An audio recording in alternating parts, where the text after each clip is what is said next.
2 million people suffer from infertility. That's 1 in 6 couples who can't have the children they desperately want. There are a number of treatments, including in vitro fertilization, where eggs are fertilized outside the womb and then returned. The success rate is relatively good, 30% for IVF, with the rate rising to 50% for donor insemination.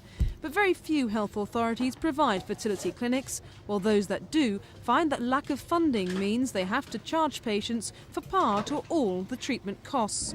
Judith and Simon are just 2 people who are now coming to terms with their infertility and are now beginning vital treatment. Funding is getting harder and harder, and in some authorities they won't pay at all, or they pay for one go.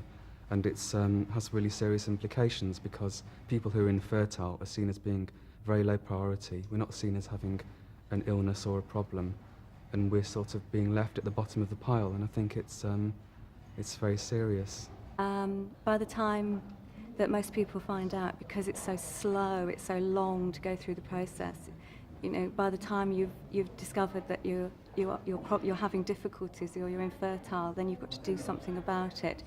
That's about 2 years, and then another 2 years to actually get the possibility of doing something about it. Then there's the biological clock ticking away, and so there's a lot of pressures. It's very traumatic, very emotional, and it's very painful. At a news conference today, medical specialists and infertility patient support groups joined forces to call for a better deal for infertile couples. So what needs to be done then? We need to make sure that this treatment is there for all who need it on the NHS. It's as simple as that.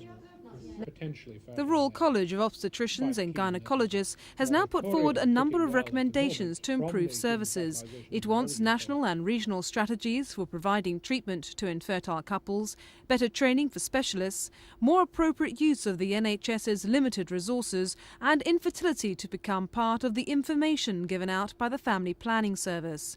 Meanwhile, the National Fertility Association is planning the country's first National Fertility Week next May.